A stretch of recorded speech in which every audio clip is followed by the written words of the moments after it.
generated a lot of interest. Obviously, trading over high impact news, there is going to be some detrimental slippage, i.e., most of you are looking to get in around 35, and we all got filled at 17. It's disappointing that actually you take that kind of stance of slipping us to 19, 20 pips, but it's unfortunately there's not much we can do about it. I've got three other brokers that I use, and they all gave me the same price, or gave me the correct fill, unlike the Axie, which slipped us 20 pips. But there's good data out of the US, good strong unemployment figures, and at the same time, or just after that, literally 5 minutes after it, Draghi started to speak and mentioned that they will do everything within their mandate to battle inflation. So I think the market took that as there will be some sort of quantitative easing coming along. You didn't place this euro dollar one. Well, I think it was now it's a bit too late. Off this ring high was when we were placing it, and that's why we got slipped. Now you're sort of might be a bit late because your stop's going to be so large, and with this $1.35 as big support area, your risk reward is a little high now. If you're looking at $1.35, your risk reward will be severely reduced, and yes, your RSI's already moved quite a distance, but the trade was off this bar here for trading yesterday. So just going back to your analysis, based on this bar here, yeah, it's your risk reward is not worth it. So, but off the previous bar, yeah, it was good. If it breaks $1.35, yeah, it'll probably look at $1.32 pretty quickly. Not all in one direction, but there's it'll be looking down around this area here, maybe even $1.30. Unlikely, but certainly down this area here, if it breaks through 35, you certainly can get it to 32. But will it break it on this run? Doubtful. It'll certainly go and test it, and then fart ass about it for a bit before it tries to break through it. Your next one is Kiwi short reversal. It's sort of going nowhere this morning, but with you've got your look, just a couple of things on your fibs. For the euro dollar one, you're not drawing your fib from there, you draw your fib from here. I think you had it from the top there. Yeah, I think you had it. I've seen some of you guys have your fib up there. It should be from there, which is the first close under the 50 EMA. I can see that the 50 fib is there. With the Kiwi extension, you draw the previous phase 1 down, and we can see that the 2 that is giving us the resistance there.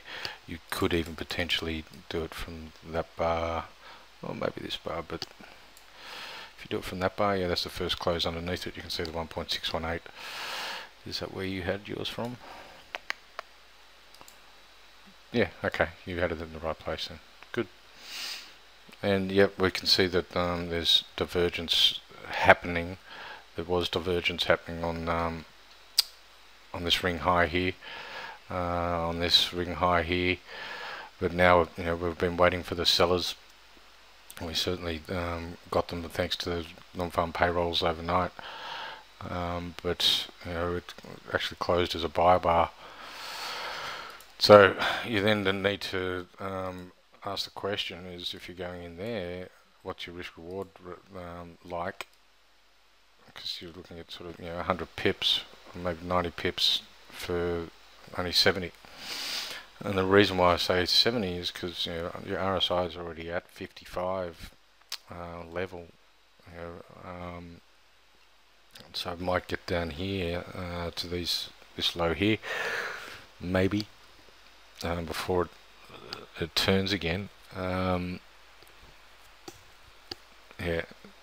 trading it as a range trade might be a better idea rather than trading it to the 50. But it's just that the momentum's already moved. It's not sort of in the 70s or 80s, it's already in the 50s, and that's, you know, by the time it gets down to here it'll be in the 40s. So that'd be the issue I have with this one. But your analysis is sound. You've got everything in there that you need. You just need to sort of start considering, you know, looking a bit further into it rather than just the entry. You start looking at, okay, where's my target? Is that likely with the where the momentum is at this stage?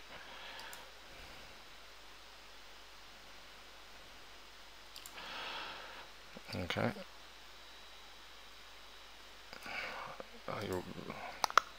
Are you ending off this bar here, so you're in this trade? Well then, yeah, your risk reward is probably decent and you can go in. If you went in underneath this bar here, why are you doing that? Annoying. If you went in under that bar there, yeah, you're looking at about 60 pips for 100, so that's, yeah, 110. That's obviously slightly better and worthwhile taking. So you're in that, so now it's just a matter of managing it. Good stuff. Okay. This session is going to go for about an hour, maybe an hour and a half. I hope you're comfortable. We've got quite a lot of emails to go through. So, staying on the Kiwi. Staying on the Kiwi. We're looking at this. You know, this is the high over the last 50 years. 40 years. It's 88.42, and we're certainly getting close to it. You know, we're at 87.80 or something. I think we got to.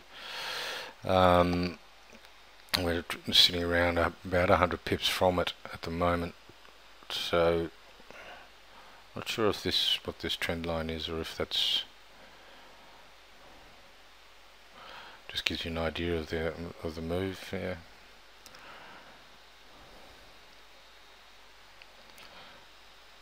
Not telling me all that much. But here, and we've got this little channel that you're looking at with the divergence. You've got your fibs in. You've got your horizontal off this high last month or 2 months ago.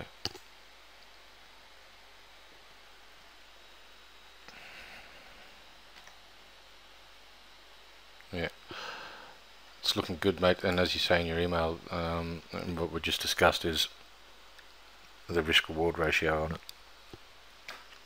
You know, I wonder whether one of the hourlies underneath it, I wonder if the 4 hour.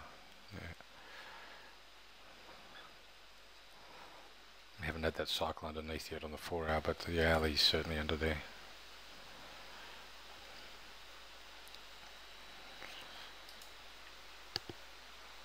That might be worth looking at in greater detail, is taking it on the hourly chart.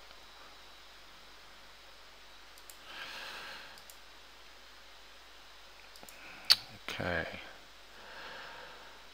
Yeah, discuss this concept of being slipped. Whoop, that's not it. What's your email? 37.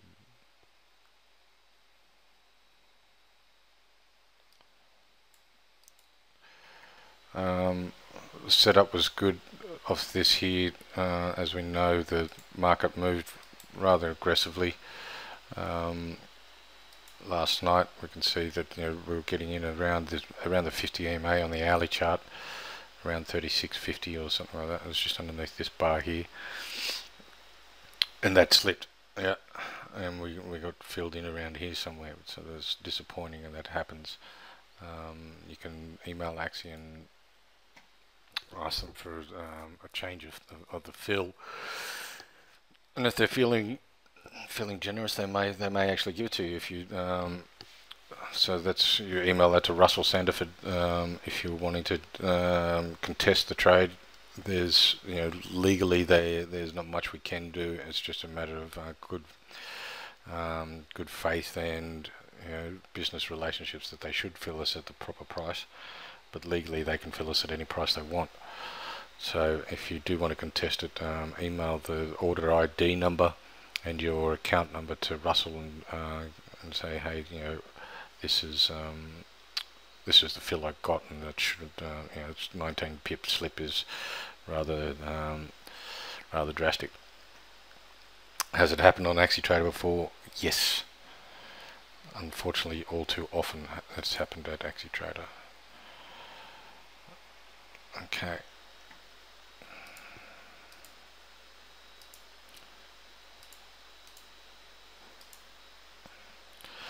Alright, so attach 3 potential trades for Monday. I'm not sure about the Chinese giving the Chinese. I didn't put that up.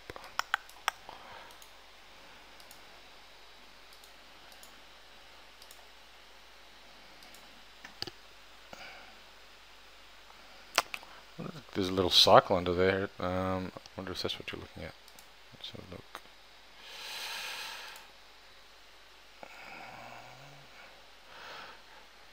The concern here, cycle beneath the EMA to go short. We've got that, and there's a little ring high, which we have in today's bar. That's a weaker greenback, which after Friday night's, or sorry, last night's numbers is unlikely. My concern here is if we're getting short at 37, ideally you want to be getting short when the RSI is above 50. Because there's not all that much room before it gets oversold, and we'll be looking to turn around again. That'll be my concern with trading it on the daily. Wow, they didn't have any figures this morning, did they?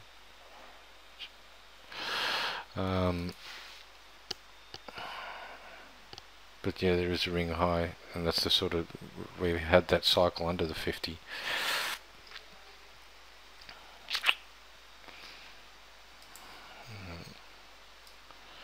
Risking 170 pips. Probably looking in this area as where it's going to get oversold. So yeah, that's about 200 pips. It's really only sort of 1 for 1 when your momentum's already into it. Lower highs, lower lows, yes. Horizontal resistance, yes. Looks good. Fibonacci, I can't really see that. But, oh yeah, one there, good. Extension down to here.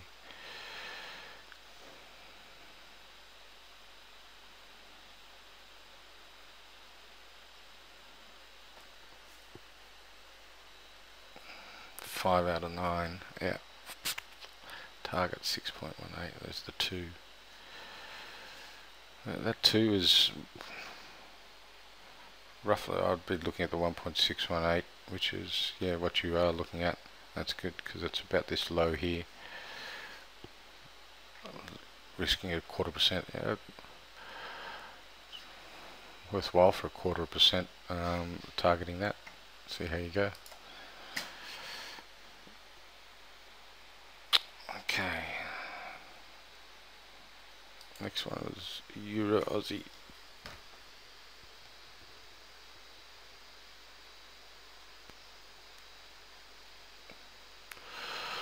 What is slippage? Can you explain what slippage is? Yeah, look, slippage is when you have an order to trade at, say, 36.36, right? Was my entry, was 36.36. Yeah, I wanted to get in at 36.36, which is around here somewhere. 36, 35, yeah, so that's close enough. So this is where I wanted to get in at on the daily time frame. Where'd you go? You can see it's just underneath this bar here. That was where I wanted to get in at. And we can see that the hourly, or even if we go to the 5 minute, or potentially even the 1 minute, if it'll show us that far back. The market moves that fast that they don't fill you, and we got filled at 36.17. It's down here. 36.17 is down there. Is where we got filled at. So this is the price I wanted to trade at, and this is the price I got filled at. That's slippage. That's 20 odd pips, or 19 pips. And it's just in a fast-moving market. There may be no trading in this. Whilst it looks like there's a bar there that there was trading, but there may actually not be any trades going through at that in any of these prices. Because of the fast-moving market or the news announcements, the brokers just step away from the market and say, well, we're not offering any prices at these levels, and then they come back in at these levels and say, okay, this is where we'll trade at, and that's where you get filled at. Some brokers are like that, such as Axie, and others aren't. As I said, I've got 3 other brokers that I used and traded on last night, and I didn't get that slippage. I got filled at the price. It's certainly within the rights of a broker to fill you at any price he wants for a market order, which is what a stop loss is once it reaches your trigger price. It's just a market order. You can tell.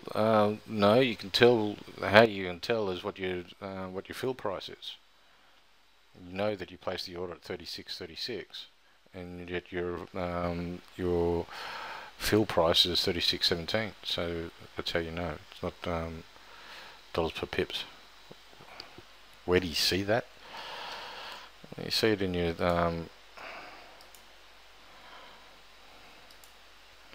you see it in price, this column here. Yeah, that's where you'll see it. Okay.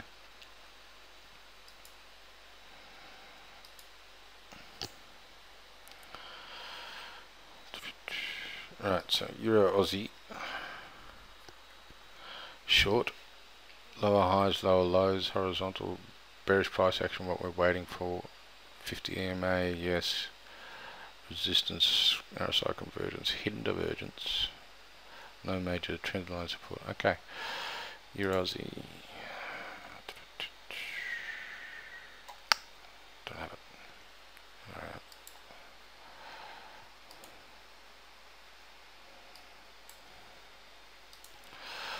So what we need to see is a seller bar in today's bar, and then on Monday, so this will be more like a trade for Tuesday.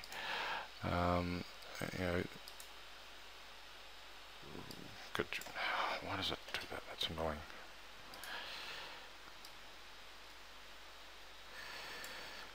You've got your 50 fib, the 50 EMA. You've got a horizontal in around here somewhere. Or you could even go off that low there. Last time it was here.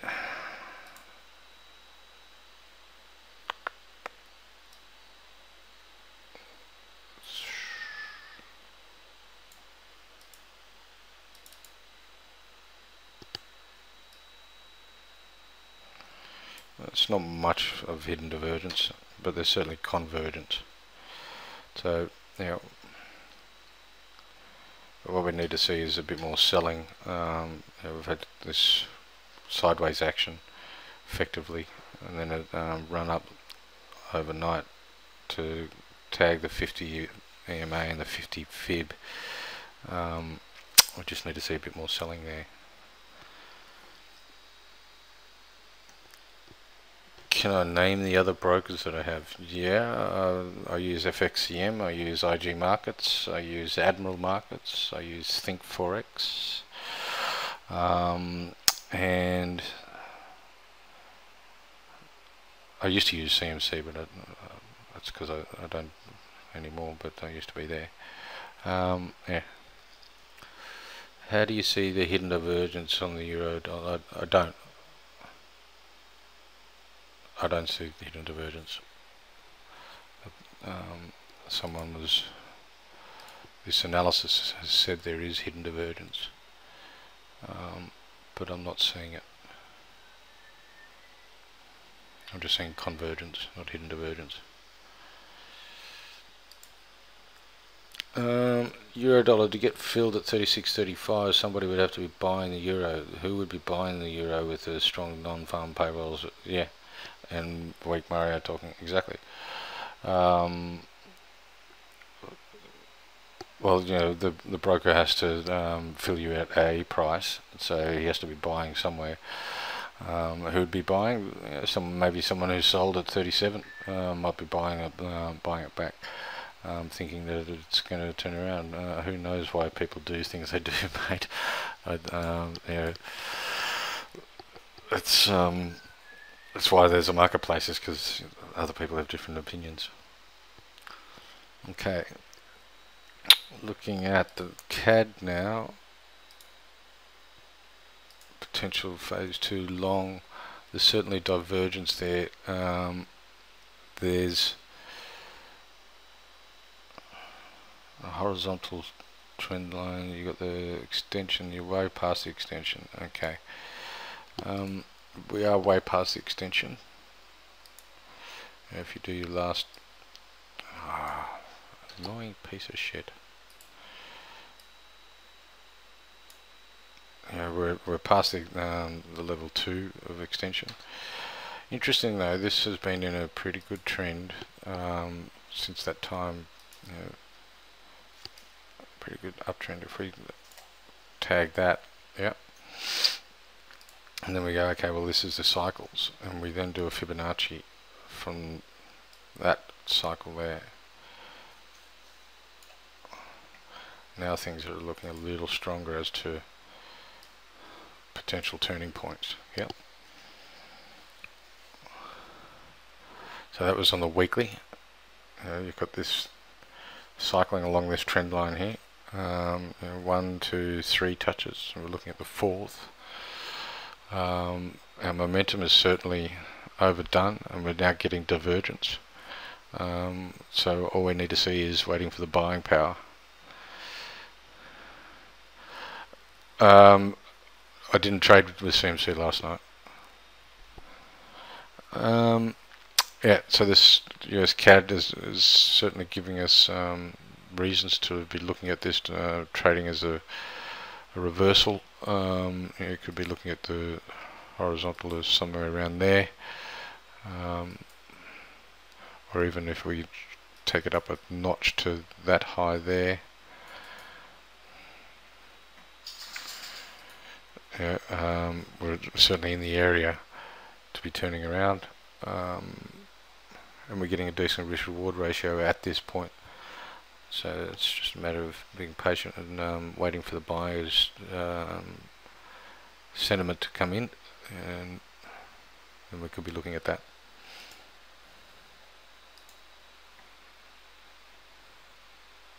Bullish price and wait, it's not there yet. Good. Okay.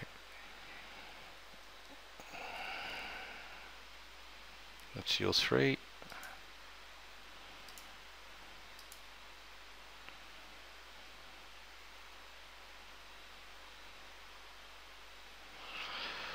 Okay, coming back to the difference between limit orders, and I wish I had a pen, I'd be able to write this, but a limit order, the broker must fill a limit order at that price, right? A limit order is a limit order. So you've got market execution, right? When you have market execution, you're saying that you're not worried about price, you just need to trade, and you want to trade now. You don't give a shit about price. Time is of the essence, just get me in. Right? That's what market execution is. With those type of orders, the broker can fill you at whatever price he wants to. You might see 0632 on the screen when you hit that, but you might get filled at 0630, because by the time he fills it for you, and there might be a fast-moving market, it might be it might be the order size is so large that he needs to offset that and hedge it somewhere else. So with market execution, and remember that with market execution you can be filled at any price the broker deems he wants to fill you at. Okay. Stop loss orders, buy stops, sell stops, are effectively market orders, market execution orders waiting to happen. So they will, once it reaches your price that you say that you want to trade at, it then becomes a market execution. And as I said, he can fill you at any price he wants. If you're looking to, if you want to trade on limit though, at a limit order, then you are trading at a price, and the time is not of the essence. Your limit order can sit there for as long as it wants, but the price is of importance. Okay, so price is paramount on limit orders, whereas market orders, it's not price, it's time that is paramount. Stop orders, also time. You're saying I want to get in now, but only when it reaches a certain price. Okay. Now with the euro dollar, you couldn't have traded as a limit, because with the way orders work is that a limit order, you cannot place a sell limit order below the market. Right. So the market was here, and we were wanting to trade at this price here. Yeah. Can you see my mouse on the screen?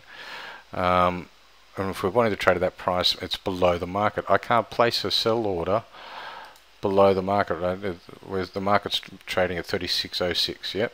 I can't place a sell order at 35.90, which is below the market. Yep. If I try and place that, selling 0.05 at 1.359, it'll say invalid.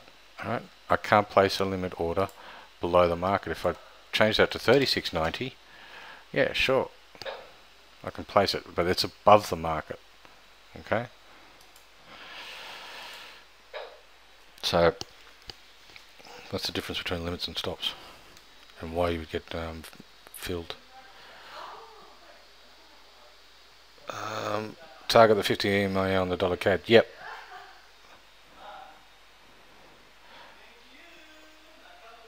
For that's for phase 2 trading. You're targeting that. Yes. So. Yeah. Okay. Where would your fib be on the dollar CAD daily? With the fib on the dollar CAD daily, you could have your extensions from there to there, and you're under the 2. But as I showed you, I've got not necessarily the extension, but I've got a pretty strong weekly trend here, and I've got the 618 retracement level just sitting at 106 even. You can see the price there, 106 even, and that is a stronger turning point than what an extension would be from here. Okay, so that's what I'd be looking for, is a bounce off this 106 and seeing some buying, and then I'll be interested in taking this. When we look for fib extensions, it's just to see what the market's turning from, and it will be a Fibonacci number in some form, but we've just got to find it, the reasons for it, and that weekly trend Fibonacci retracement is much stronger than, say, this Fibonacci extension of this downtrend, if that makes sense.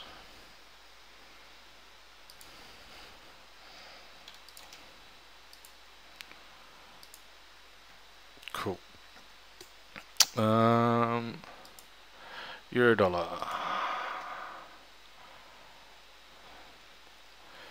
There's Class C divergence, hidden divergence. I've certainly got that cycle underneath now. $1.35 is a big support. And if you're looking at $1.35 when we went into the trade, or before we got slipped, but you're looking at I think I was looking at 80 pips, and $1.35 is 150 roundabouts, so it's it was just around 1.5 if it stopped at $1.35. So this is okay. And then what have you given us?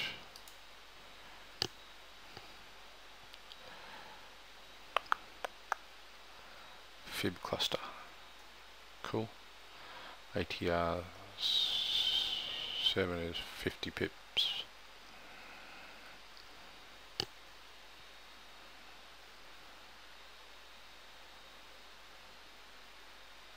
It's only 6. Right. It's only 6, but then you're taking the fundamental actions, and then it's you'll probably get a bit more. Obviously, this is quite a move in the hourly, and the US is on holidays today, so it's not going to be much of a bar today.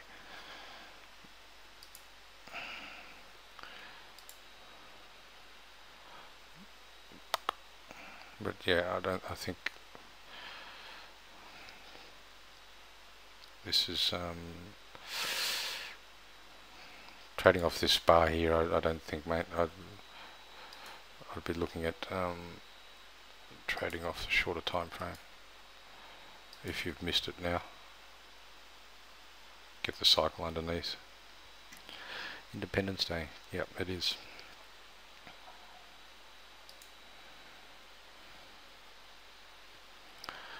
Okay.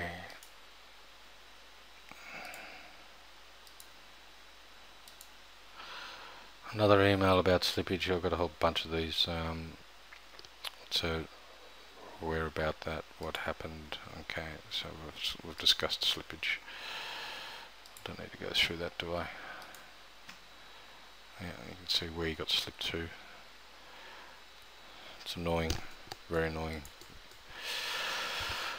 But as I said, if you want to raise it with Russell, by all means go for it. You need the order ID number and your account number, and email Russell Sanderford. Okay.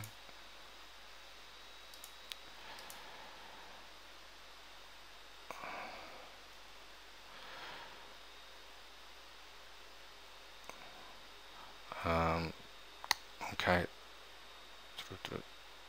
You did not miss the euro. Oh, good. So you just got slipped like the rest of us. Alright. Okay, this one. I'm just going to do the. We don't trade this product on our prop. Okay, this is gold, and don't want you trading. I didn't place this trade. That's good, but can you check my analysis? Yeah, we have divergence there.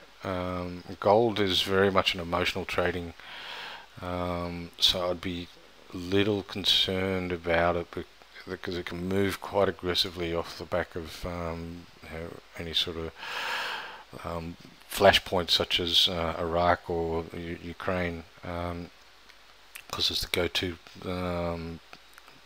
go-to commodity for hiding or safety. So it is a very tricky product to trade. It can be you've got to also be aware of the lot sizing differences in the lot size calculator won't pick that up. Okay, so just be aware of that as well. But you've certainly identified a turning point here. We've got divergence, you've got a reasonable horizontal, you've got extensions there. You could expect this to actually turn there, yes. But please don't trade that on your proper account, mate. Another one looking at the euro. The fib's correct. Got a horizontal. It's a soft one, yeah. Looks stronger on the monthly. Okay. You scored it at 8. Okay. Horizontal bearish price action area below. EMA, yes. RSI convergence, yeah. No levels of support. I'd be looking at $1.35. This would be your support, but yeah, it's in a risk reward ratio. It's enough to get you in there. Fib retracement, yes. Trendline resistance, no. Hidden divergence. Look, you should be looking at this high here when that was there. I know you're sort of looking at off this here where it was last on the 50. Therefore, you're taking that as hidden divergence. I know it's only a day's difference, but you know it really is or a couple of days difference. I would be looking at the peak. You want to be looking at the peaks in RSI.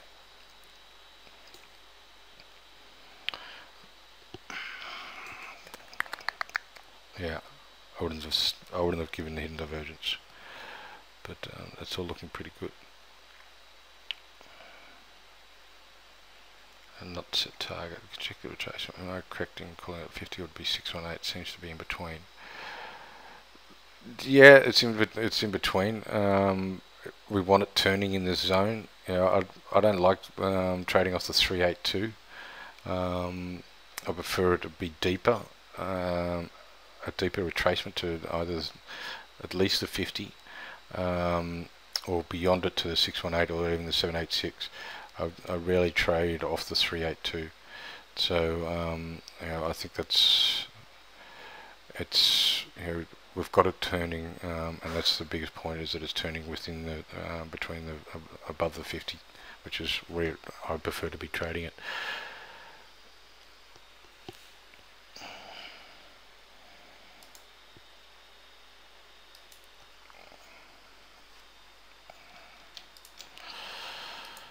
Does gold bounce? Yeah, gold moves erratically. That's why it's hard to trade it, and that's why I don't want you trading it. There's another reason I didn't take the trade. Didn't seem to be lag a fib. What? It didn't seem to tag a fib any way I could put it. The euro. I don't think it tags.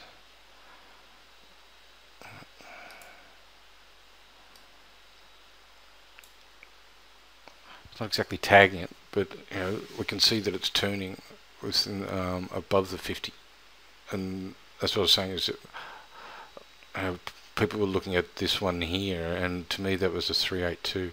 I remember, like, you know, a week or so ago when people were looking at it saying, oh, this high test bar ring, high formation, we should be getting into this. And to me, you know, that's only a retracement to the 382. It's not. I don't want to be trading off that. It doesn't have to turn right on it. You know, you don't. The market doesn't always come right back to the 50. You know, like the Euro Aussie, it's not right back to the 50. You know, it doesn't always come back to the 50, and sometimes it can go through it. Let's look at, you know, there it's tagged the 50. Here it's gone through it.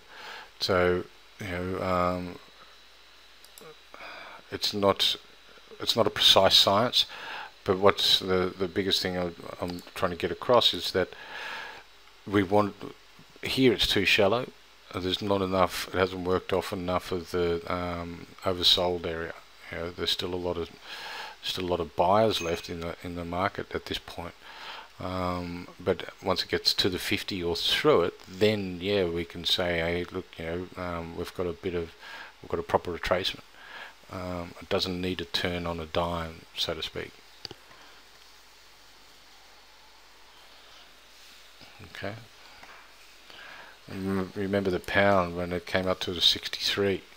You know, when it came up to 63 over here, is it over here?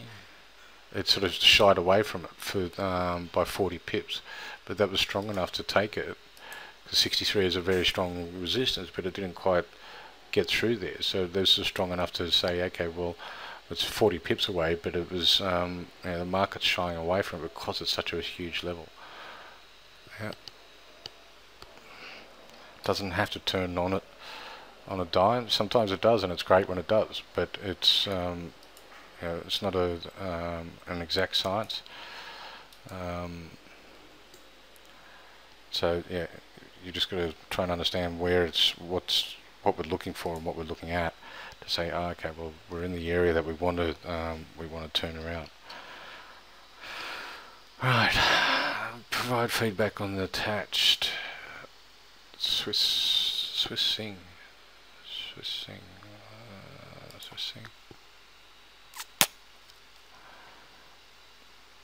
Yeah, if you traded yesterday, I wouldn't be trading off this bar.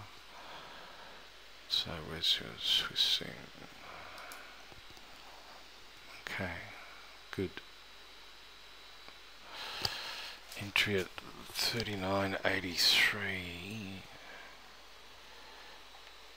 I can't see that analysis. Yeah. It's very similar to the euro dollar, isn't it?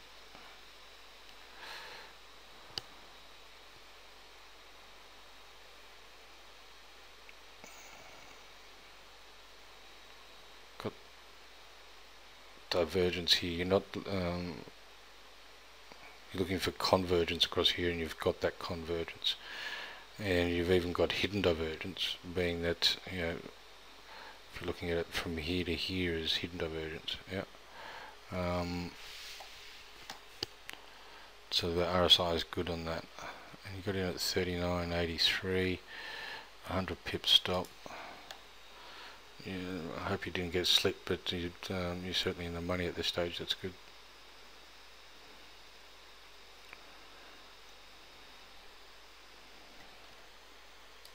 Good stuff. And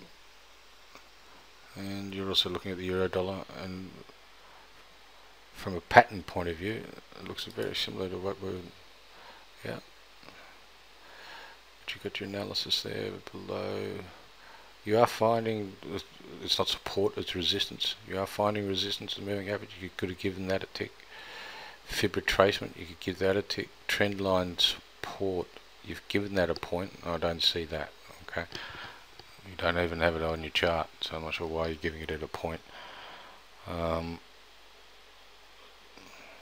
Levels of resistance, I'd say 35 is, but as I mentioned, it's you know, it should be enough to get you a reasonable risk reward out of it.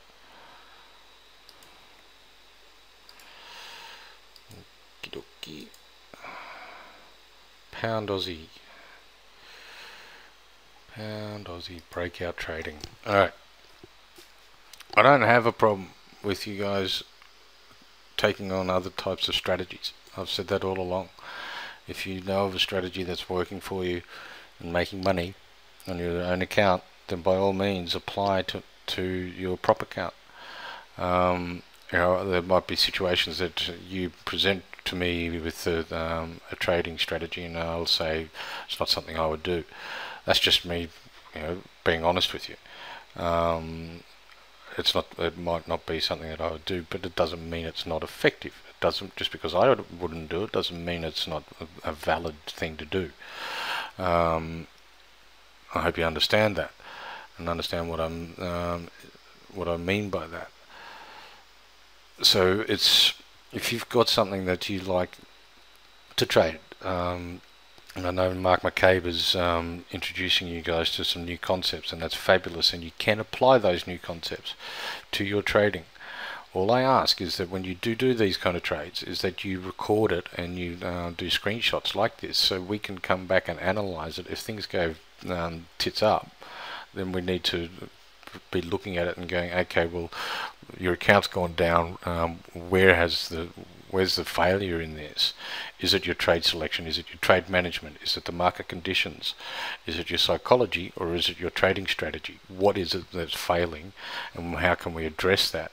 And if you don't record your trades and your trading strategy, then it's very difficult to sort of narrow it down and work out where we need to fix it. And but if it is, and we say, well, look at all these trades that you're doing, these ones that you know, that you're introduced this new strategy, let's call it strategy ABC, this ABC is paying you dividends and everything else is not, so let's throw everything else out and just do ABC. Or ABC is the one that every time you trade it, it looks good to start with, but it costs you money. So let's throw that out and just stick to the what you were doing beforehand. So these kind of breakout trades like you've done here on the pound Aussie and also the CAD yen, which I couldn't open on your email, but I know the CAD yen breakout because I traded that myself. I don't mind you trading those strategies, not a problem whatsoever. If you've got something that makes you money, by all means bring it into the prop, because we want you making money on your prop. Okay, so doing this is fine. Where you're finding your entry or your stops, obviously needs to be defined in terms of your strategy on your checklist.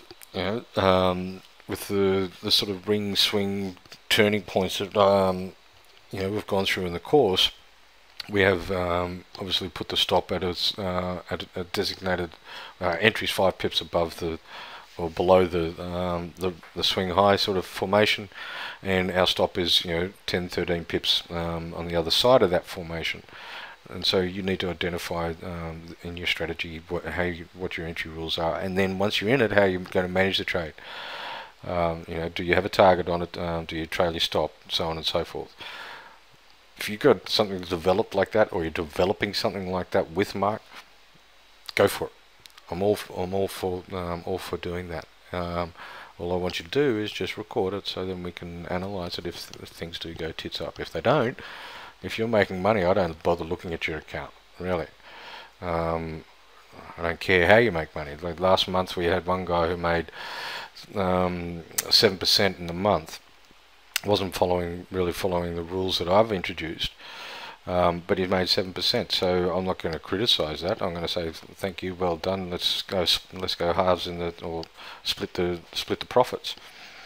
What I don't do though is show you guys what he's done, because it's against the rules. So I don't really want to say, hey, this is what he's done, because then you're all going to ask, oh, how did he do that, and how can we trade like that? Well, he's not a teacher, he's not a coach, he's just a trader, and did a little bit more punting than anything else, really. He had 7% this month, but has never had a month like that before in his life, and I'm not sure if he'll ever have another one like that again. But I'm not going to highlight his trades for you, and I'm not going to stop him trading from that, because if he does continue to do those, then that's great, and we're all making money. So if you guys have got something that you're making money, don't feel like you can't do it on a prop because I'll have a spastic attack. I'm not. I'll have a spastic attack if you start losing money, yeah, but then we can look at it and go, well, where are you losing the money? But if you're making money, bring it on. We all get more money. That's great. Okay, Joe, is your stop okay above the fib? Yes, your stop is okay above the fib. It looks like the US and the Sing is very similar to, well, you look at the dollar Sing, it's pretty much going nowhere, and that's why.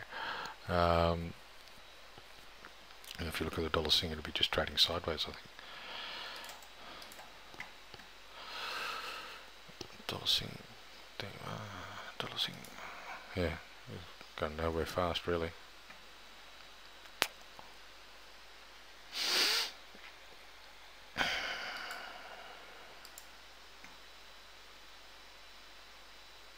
Okay, so are we okay with that, girl? Yeah. I mean, we covered, we do cover breakout strategies briefly in the platinum course, which you guys have all attended. We look at certain chart patterns and setups. I don't go into it in a whole matter of depth. I've only got 2 days to do the course, and that's those aren't. Those chart patterns are basically designed for stocks.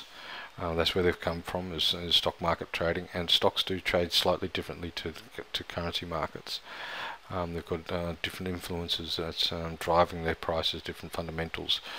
and you're also the fundamentals of the actual market that you're trading in. The exchange is slightly different to what you're trading when you're trading OTC in the banking market, such as you are when you're trading currencies. So the behaviour of them are slightly different, but they can be effectively applied. Those chart patterns that were born from stocks can be effectively applied to currency trading with reasonable results. And that's why we briefly cover them, to make you aware of them. If you want to develop entry or a trading strategy around that, then you can work with your coach to do that. Okay, moving on. I hope that answers. Are you still here?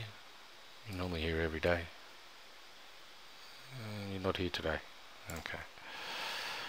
Well, listen up to this afternoon. Alright, another one of the euro. Let's have a look. Yeah, with this, your fibs, you might bring your fib down to the one that's closed under the 50. Yep, the first close under the 50, so you put it there. If you remember where you've seen us draw it, or seen me draw it before, it's from the one that's first closed under the 50. Okay. Horizontal level, is that your pink one? Yep. Bearish retracement. There is support 35, 65. I think there's 35 is the big number. Hidden divergence. Yeah, this high to this high it's lower or the same. I wouldn't really be looking at it as hidden divergence, but I'll just say that we've got overbought and the market should be turning, and it has. You've also got 50 EMA resistance here, or is it which you haven't put on your checklist.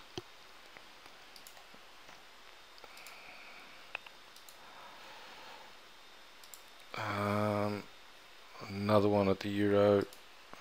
Snapshot. Fibs right. Horizontal convergence. You've got the cycle under the 50 EMA, bearish price action, lower high, lower low. Yep. All good.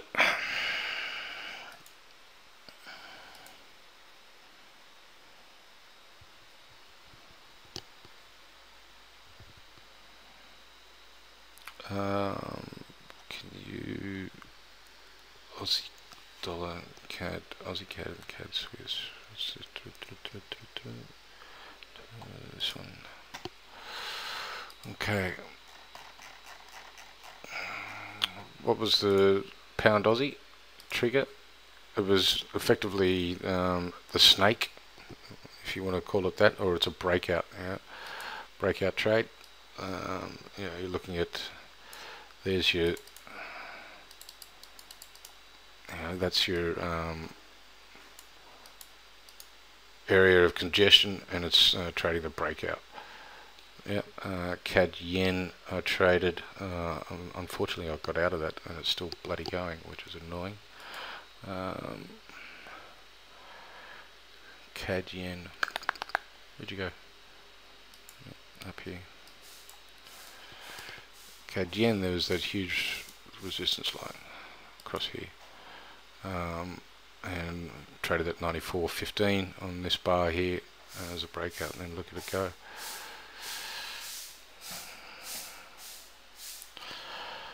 Glad I got out of that over here. Stupid of me. Sometimes my own rules get the better of me. Friggin' test bar. Anyway. Made money, can't complain. So what we're looking at the 4-hour trades. An Aussie CAD, highly correlated, so I'm splitting my risk. Good. 1st of July, that was a couple of days ago. Lower highs, below EMA, horizontal, fib. Okay, so what are we looking at? Can't really see that. 4-hour. Getting this cycle. seems to be got two trades on here, not sure why, unless one's a daily and one's a 4 hour. But let's go and have a look at it. Aussie CAD, with trading in the shorter time frames, you've got to have a trend identified, and I presume this being, was this the first? Yeah, so this pullback is that cycle that you're looking for, but you've obviously identified that we're in a downtrend, which is great. And then you've looked at this cycle here and gone, okay, let's have a crack at this, which is good. Yeah, that's a good identification. 1st of July was that RBA day? I think it was, wasn't it? Well, RBA was the 2nd. 1st of July was RBA. Yeah, so once you've that the trend's established in the daily, we can start looking at say this bar here might have been a bit of a pullback on the 4 hour that you could be looking at as getting in on a trend that is established.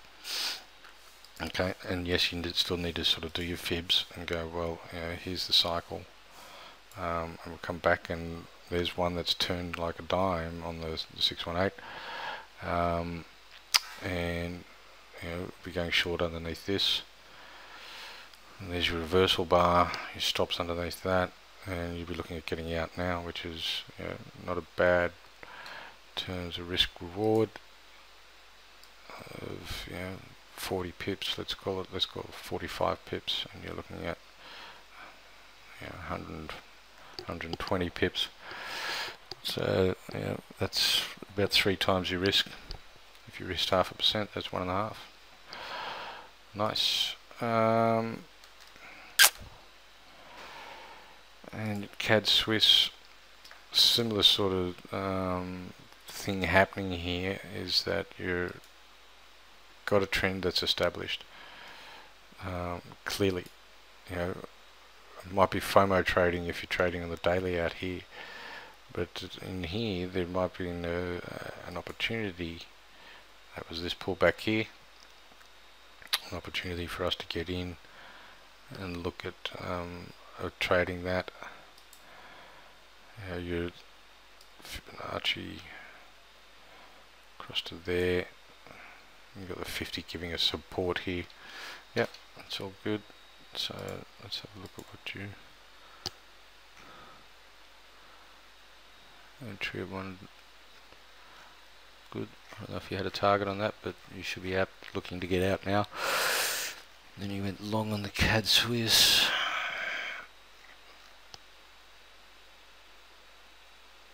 Nice. Nice work. Got in here. This should have moved your stop underneath this bar from here, and then she takes off, and now you'd have your stop underneath that bar there. Good work.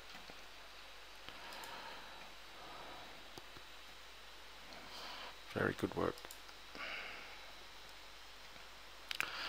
Do you still use 13 pips on a 4 hour? Yeah, it depends. If it's, I wouldn't go anything shorter than 5 pips, but you could certainly use 13. You don't want to make it too far out, otherwise it ruins the value of trading on the shorter time frames. But conversely, you don't want it too close either. Right. Euro dollar daily. Well, yellow's a bit hard to see, but you've got the fib off this high, this bar here, that's good.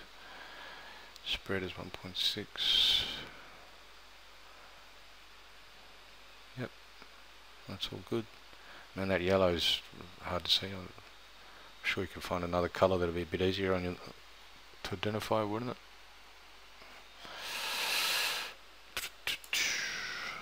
Otherwise, that's good.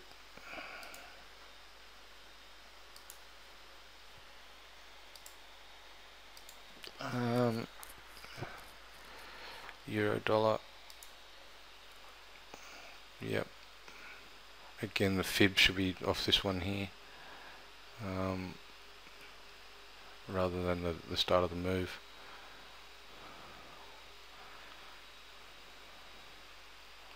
just gives you a deeper retracement, which is what we're looking for. Otherwise that's good. Everybody's sending me the euro, these are all from yesterday. Wondering if you could go through top 20 price actions, i.e. morning star, evening star, which are essential for successful trading.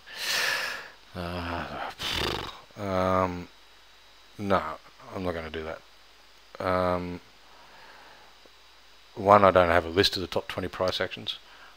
Two, candlestick is a whole different, and I say candlestick because you mentioned morning star or evening star. That's all candlestick trading, and there's thousands of books out on candlestick trading. It's a whole different kettle of fish, a different ballpark, different ball game. When as a strategy to trade, and it's not something that is my forte or that I use. Again, I don't have a problem with you using it or trading them as a strategy, but just record it, document it, and do screenshots of it. And so if, as I mentioned, if things go sour, we can identify it.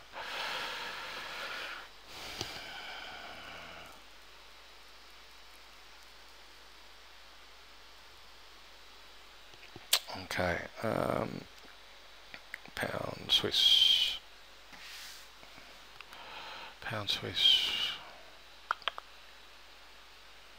Looks a little messy in there. I'm not sure why. Is this a bar chart? These bar charts? Yeah, great channel that it's trading in. Got your fib from there to there. Higher highs above the EMAs. It's actually on the 20. I notice you got the 20 on here. Including ring low, bullish retracement back to the 50. Okay.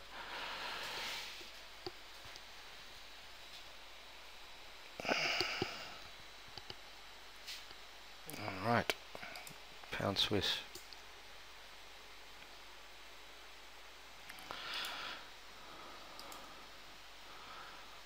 Are you looking at this one here? Looks a little different when you squeeze these signal up on me. Okay. So yeah, you're looking in here. Therefore you've got your fib going from there to there. And yeah, it has turned on the 50. Okay, we can see that it might be cycling along the 20, so that's a weaker entry than off the 50. But nice little ring low, and you'll be looking sweet at the moment, I think. Two buyer bars, so you could probably get your stop to break even if you've gone in at this point here. You can get your stop at break even, and it's risk free. Yeah, it's all good.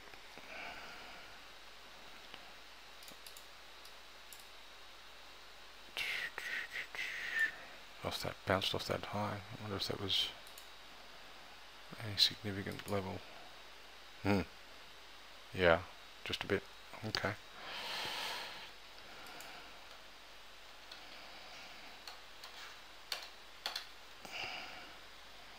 It's effectively euro pound upside down, isn't it? Yeah.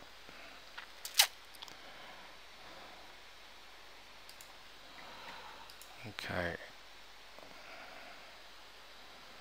Yeah, we're trading that phase 2 and didn't get anywhere near the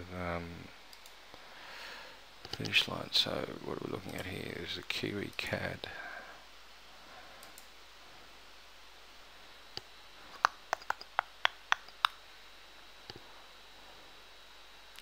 Look, I'd say we're in a downtrend. This bar here would have been the start of that. This is an engulfing bar, and that's your only reversal bar. You're looking at getting in again here.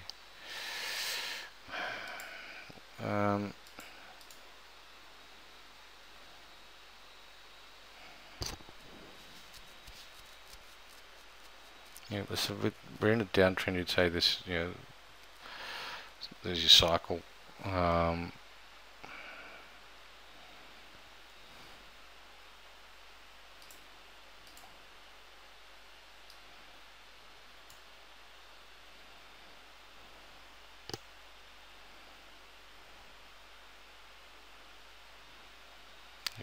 getting in underneath that.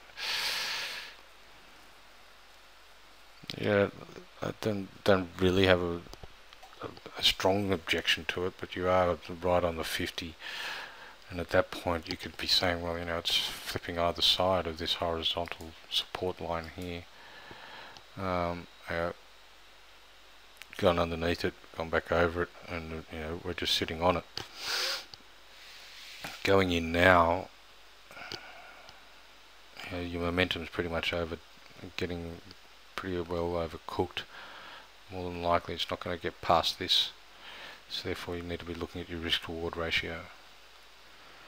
Okay.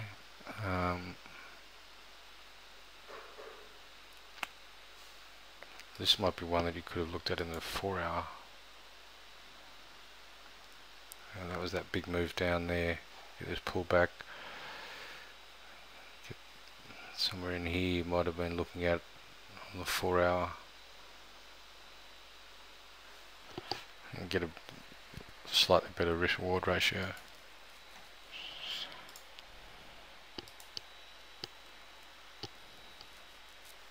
You'd be in that trade now.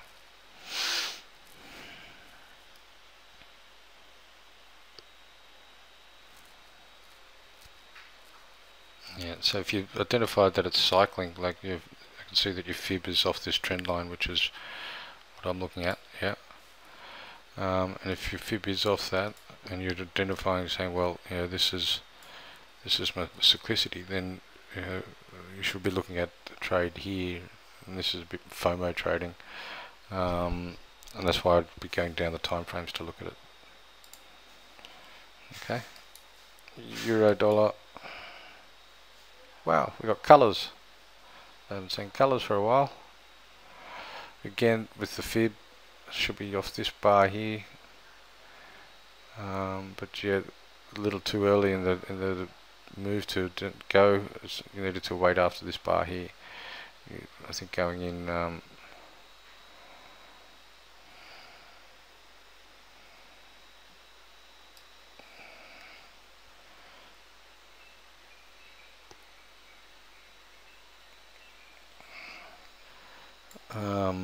You know, 1 day of selling is not strong enough.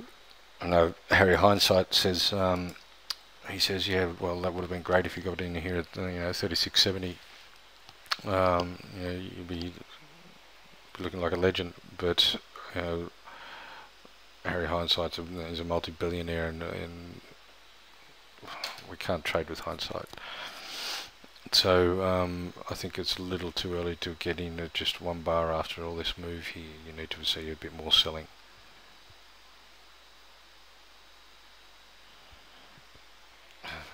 Give him a pay rise because he's using colour. Thanks, Noel. Would you say the formation currently on the Mexican is consolidation may lead to a breakout, or is this too large a range that is bouncing between? Mexican peso. Let's go and have a look at here.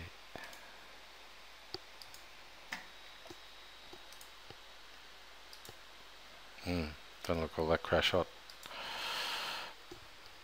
I traded this on the hourly a while back. Oh, I'm not really seeing much there. Sorry. It's 50 EMA is just gone, is flat, and price is just chopping either side of it. I know it's come from a long way, but that's, you know, I can actually trade it, I don't have the data. But that's the, you know, what do you call it? The quantity of easing ending that has seen a lot of the emerging market currencies actually getting toasted, such as the Indonesian rupiah, the Thai baht, the Philippine peso, the Brazilian real, you know, the Mexican peso, even the Indian rupee. They're all just gone, got absolutely smoked, and the rand to a certain extent.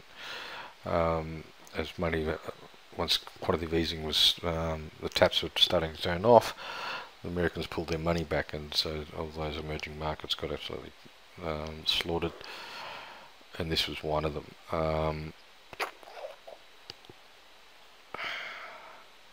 It's a little tough to see where it's going at this stage, and I'd rather just stay away from it until I see a clearer entry, such as something like that. Yep. When you get a good cycle, a nice clean entry. At this stage, it looks like it's trying to decide whether it wants to turn around and go back into an uptrend or continue in a downtrend, and I'll just leave it alone. You'll find easier entries. Euro Sing.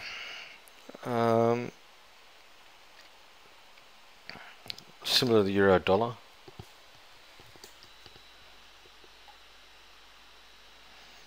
Fibonacci, you've got your fibs in the right spot. It's only coming back to the 382, which is a little unfortunate, but off this fib you've got it coming back to the 786, which is a bit better. It's a nice ring high. Again, I think you're going in a little too early, mate. Trying to front run that move.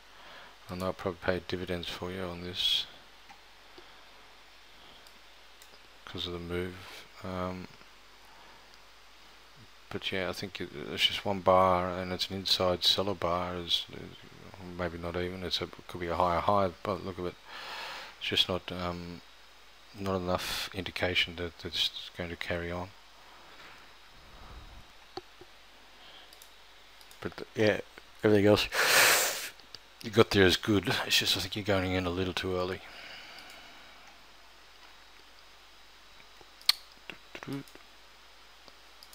Okay, CAD Yen Pound Swiss.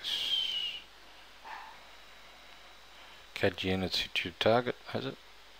Well,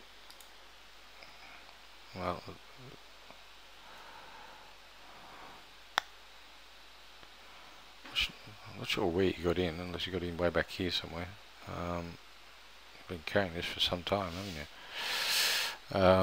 Yeah, and it's certainly gone a lot further. So you've made money. Can't complain. Pound Swiss, a little ring low into the trade. Yeah, bounced off this, good.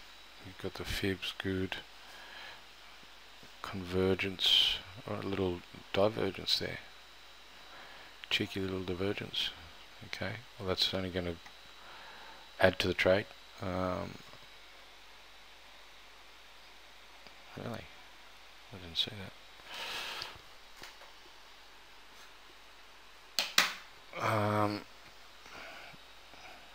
Yep, that's all good.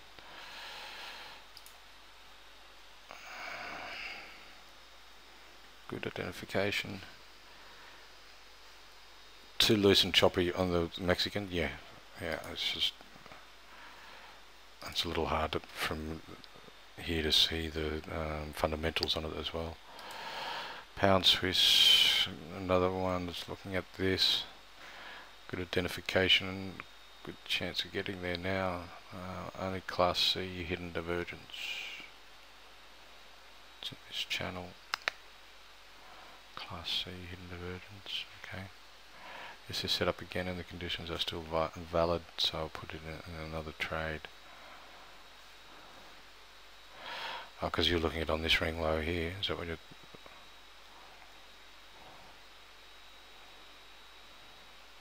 I think I remember you looking at this before.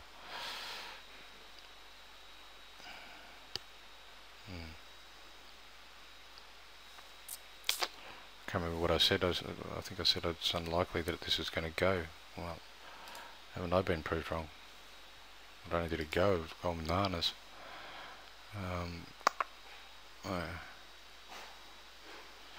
It is a long way off the 50. That's why I wouldn't be putting a full 1% on it, because I think it's a weaker entry when you come in off effectively this is the 20 EMA, which somebody else showed by having it.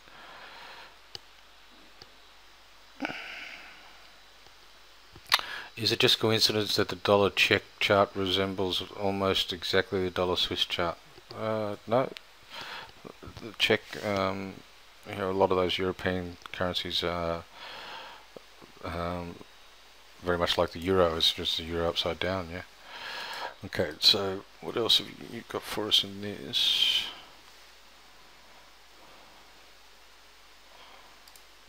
Where's that email?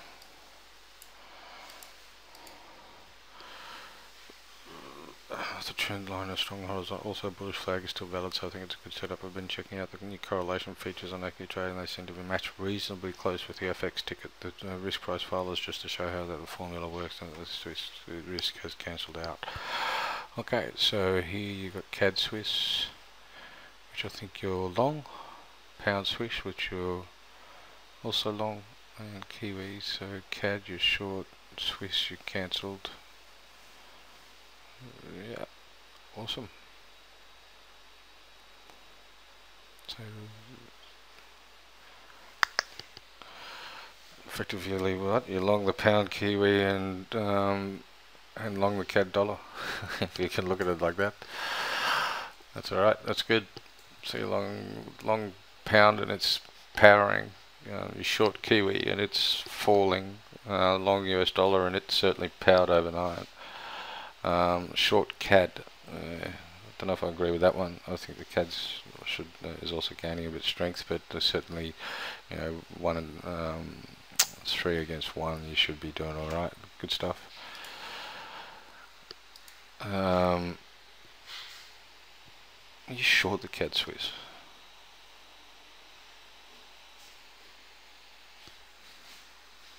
You must be short the CAD Swiss. I just realised that.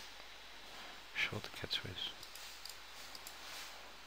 You really want to be short the CAD Swiss?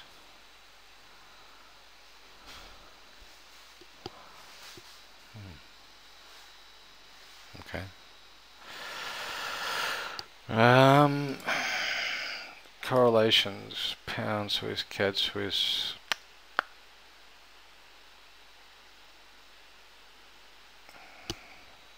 Yeah. That's the axis correlation. Yeah, I'm not sure where the numbers sit. I mean, I know there's the FX ticket one is like if it's above 80 or something, it's highly correlated. So I'm not sure if these. I haven't read up on it, to be honest. I think it's 47.27, 47.26. Yeah, so it's very close.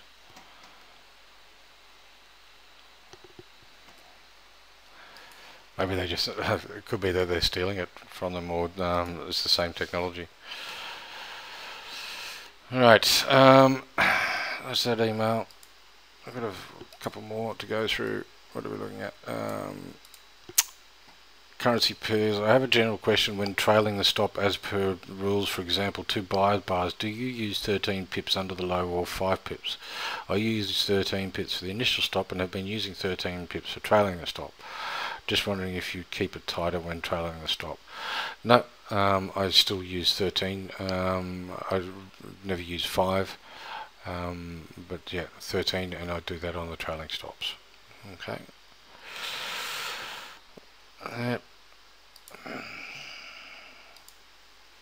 Trade input this time with attachment euro dollar short trade. Euro dollar short trade. Is that this one? 4-hour chart.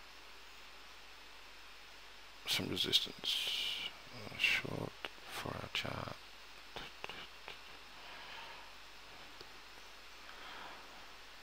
Must be trading the 4-hour if you're doing 40 euro CAD. I was going to say 45. The euro dollar's not at 45. Okay, euro CAD. 4-hour. Okay. Nice. Nice. That would have paid you big dividends, that one.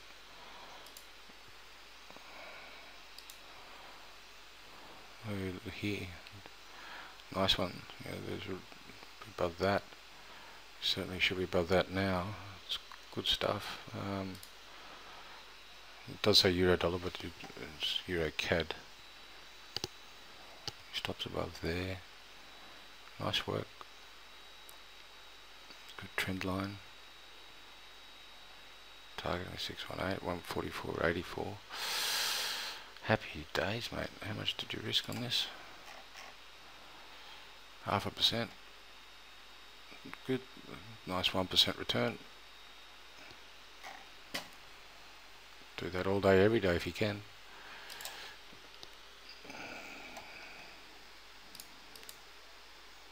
You guys still with me?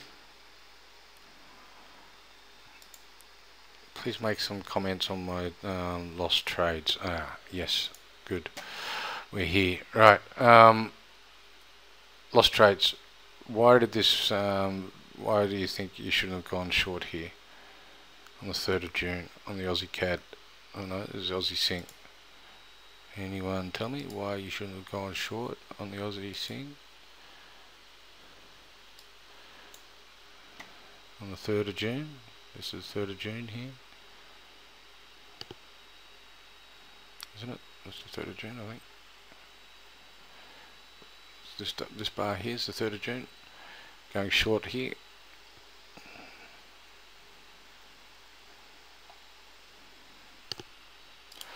I know what you're thinking. You're thinking that, yeah, this trend line. Well, not even that trend line. It's nothing. There's a ring high here, and I can see why you might be looking at that. But what you need to see and consider is the cycle underneath the 50 EMA. Right? So at this point in time, it's like that Chinese one that we're looking at before. At this point in time, you'd be looking at taking a potential short, but we get an inside seller bar, which is not really enough of an idea to short. Then we get an engulfing bar, and we go, well, frig that, we'll chuck that short idea out the window because we haven't had that cycle underneath the EMA. That's the biggest thing I can see that was with that, is this ring high. You shouldn't have been shorting that. It was already overcooked. Well, it's certainly coming off as being overcooked, but you know, its momentum was in the middle there. To me, it was, you know, if you look at it when you, this is what we would have been looking at. Right? That's how it would have been when you're placing the order. Look at the 200 EMA. It's literally going nowhere, and you could almost.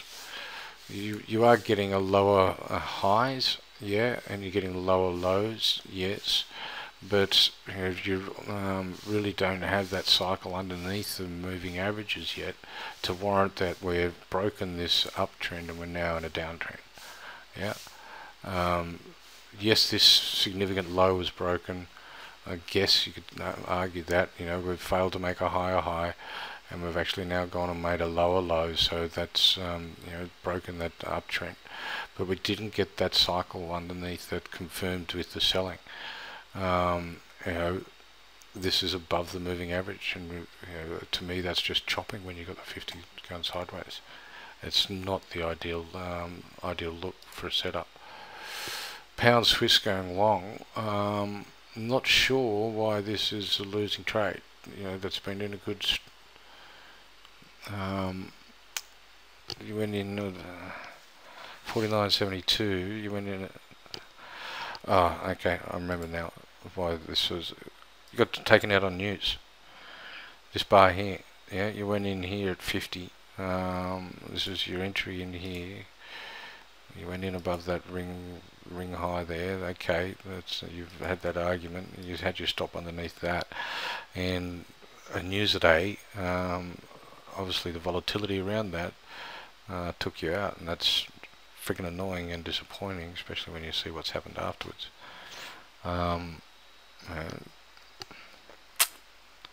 That's just yeah, that's just rude, isn't it?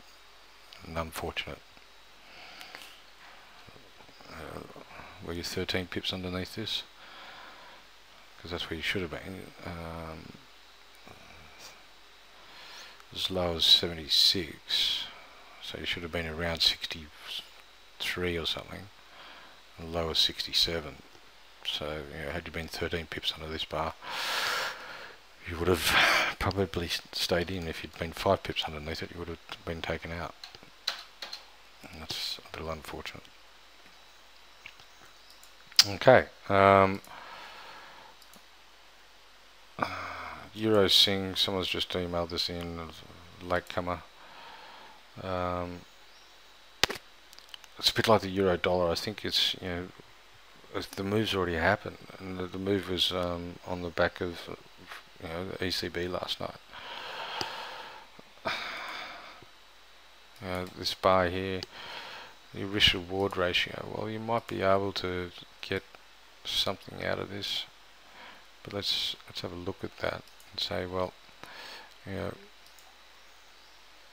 going to get in here. I'm looking at about 130, 140 pip stop. Yeah.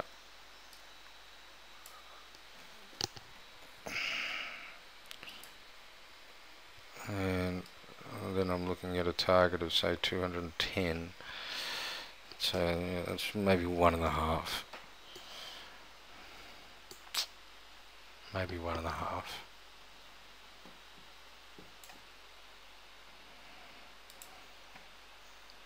Risk reward 1.5. Okay. That's, yeah. It is worthwhile, but in trading that, it's just I feel like that it's a day late, and I know that the ECB may have prevented you going, well, I'm not going to trade in front of the ECB, and that's that makes life difficult in terms of going, well, I'm missing out on all the action. Well, you don't have to. You can go down the shorter time frames and look at it and go, well, I know it's sort of going down towards this area, at 68, let's say, and therefore, if I look at it on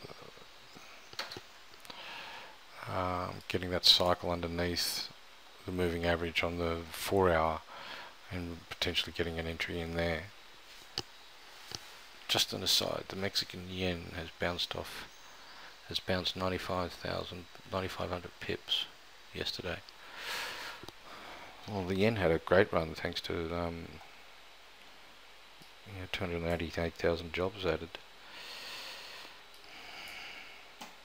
Nah, that's bullshit data.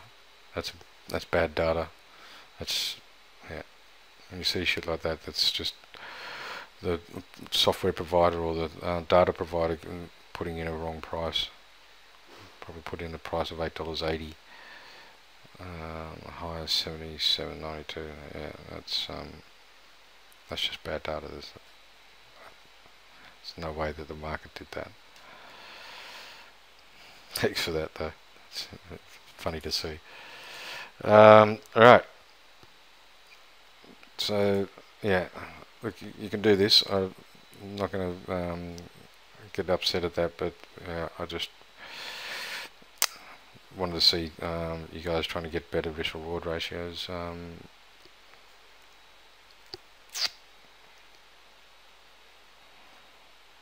Yeah, I won't criticise it. It's good. It's good stuff. Go for it.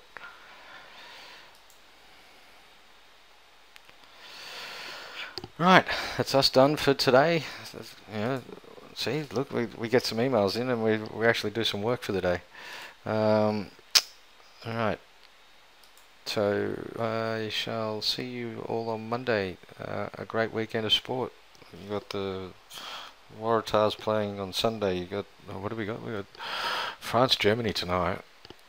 Argentina, Colombia, Brazil, Colombia.